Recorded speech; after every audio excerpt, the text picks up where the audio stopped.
vienas gamtamokslinio ugdymo pamokų interaktyviai lentai ciklas skirtas mokiniams artimos aplinkos miško ekosistemos pažinimui.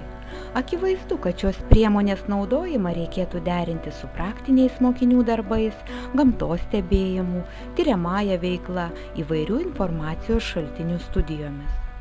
Parengtos 2 pamokos skirtos mokinių žinių apie miško augalus ir gyvūnus susisteminimui, apibendrinimui.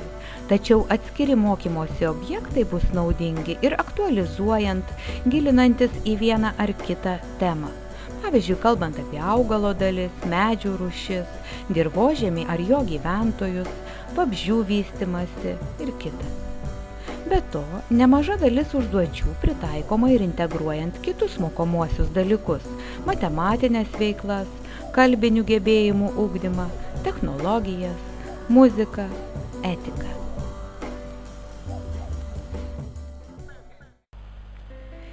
Jungiamoji priemonės tema – daugiaaukštis namas, kurio konstrukcija atitinka miško ardus, aukštus ir kiekvienam jų būdingus gyvosios gamtos atstovus. Pirmoje pamokoje – miškas augalų namai. Namo rūsys – tai miško dirvožemis, negyvoji miško paklotė. Pirmas aukštas – gyvoji miško paklotė, antrasis – krūmų, o trečiasis – medžių aukštas. Pirmiausia išsiaiškinama, kartojama ar įtvirtinama, priklausomai nuo to, ko mokytojas siekia, mokinių žinios apie dirvožemį, jo sudėtį, svarbą, savybę.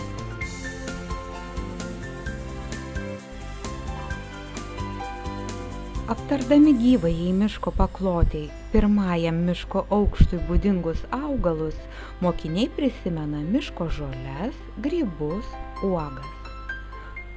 Krūmų aukštas pristatomas pakartojant, kas yra krūmai, aptariant lazdyno, avietės, kadagio skiriamuosius požymius, atliekant užduotis integruojančias literatūrinį, etnokultūrinį lavinimą apie drėgnų vietų pamiškių krūmus – putiną, blindę, žilvitį.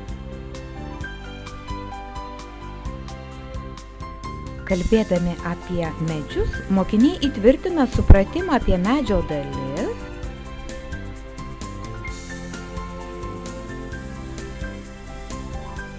ir jų atliekamas funkcijas.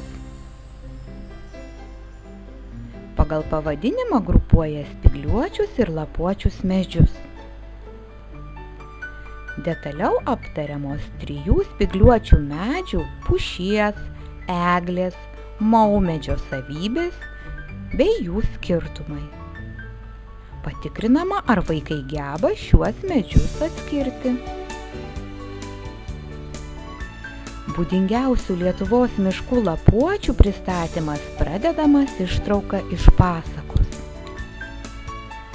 Ir dabar ąžuolas, uosis ir beržas yra visų stipriausiai mūsų medžiai, o drebuliai ir šiandien mažiausio vėjelio pučiama pradeda drebėti už tai, kad drebėjo prieš savo dėdes ir išdavė tikrą tėvą ir motiną.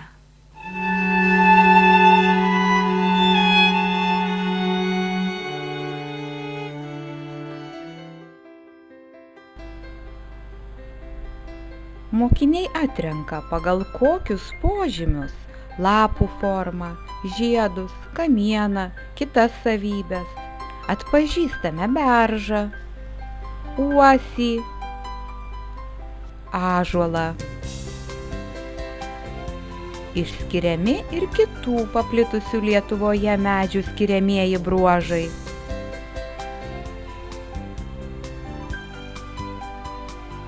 Lietuvos miškų pasiskirstymas aptariamas analizuojant diagramą.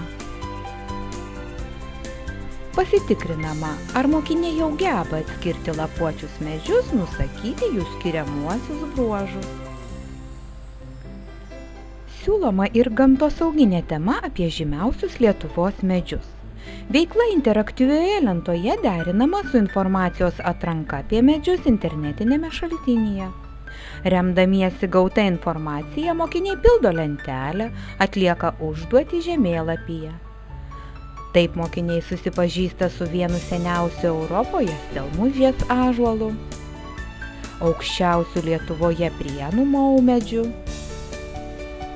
daugiausia kamienų turinčią raganų eglę, viena seniausia ir įdomią istoriją menančią liepą motinėlę bei Dubravos tvyniais, vienu kamienu suaugusiais ąžuolu ir egle. Ar geba nurodyti miško aukštus, papasakoti, kas juose auga, mokiniai įsivertina šviesoforo metodu, papuošdami medelį lapais. Pamoką, kas miške gyvena, skirta miško gyvūnams, mokiniai sudominami miško garsų įrašų bei žinomų Violetos Palčinskaitės eilėraščių. Tokia intriga ir klausimai sudaro galimybę vaikams patiems suformuluoti mokymosi uždavinį. Miško aukštai čia sąlyginai suskirstomi į 3 grupes, kas gyvena žemėje, ant žemės ir virš žemės. Pirmiausia aptariami dirvožemio gyventojai. Siūloma veikla leidžia juos apžiūrėti, aptarti, kurie žemėje gyvena nuolatos, o kurie tam tikroje vystymosi stadijoje, sužinoti, kaip jie vadinasi, kokia jų reikšmė visai miško ekosistemai. Mokiniai keliauja požemių labirintais ir susipažįsta su vabzdžių, roplių, paukščių, žinduolių rūšimis, kurių atstovų gyvenimas susijęs su žeme. Juos pristatant pateikiama kita įdomi ar papildoma informacija. Formuluojami probleminiai klausimai, žiūrimi vaizdo siužetai, analizuojamos internetinės nuorodos.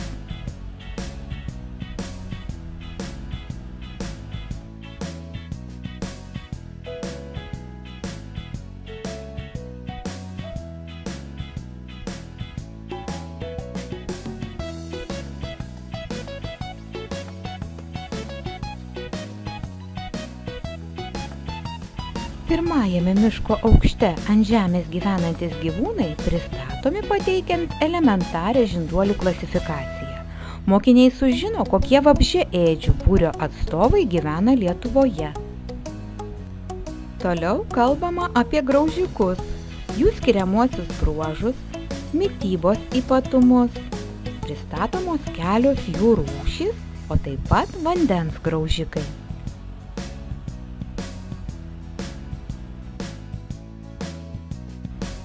Įvardyjami Lietuvoje gyvenantis plėšrieji žinduoliai, kai kurie jų reti įrašyti į raudonąją knygą. Organizuojama grupinė veikla, kurios rezultatai fiksuojami interaktyvioje lentoje. Tokiu būdu mokytojas pastebi, kuriuos gyvūnus reikėtų aptarti plačiau. Viena užduotis skirta ir stambiausiems Lietuvos žinduoliams kanopinių būrio atstovams. Pristatant krūmų ir medžių aukštų gyvūnus, prisimenami tie, apie kuriuos jau buvo kalbėta ir kurie randa prieglobstį virš žemės. Aptariamas ir skraidančių žinduolių šikšnosparnių būrys. Pateikiamos užduotys skirtos gausiausiems krūmų ir medžio aukšto atstovams paukščiams. Mokiniai išklauso jų balsų, pagal paveikslėlį mėgina atspėti. Pamokos apibendrinimui vaikai skirsto animuotus gyvūnų paveikslėlius į 3 grupes, atpažįsta ir įvardyja juos pagal nuotraukas. Ar žino, kas gyvena skirtinguose miško aukštuose, geba išvardinti žinduolių būrius, papasakoti apie kelis gyvūnus, mokiniai įsivertina, perkeldami jiems patinkantį paveikslėlį.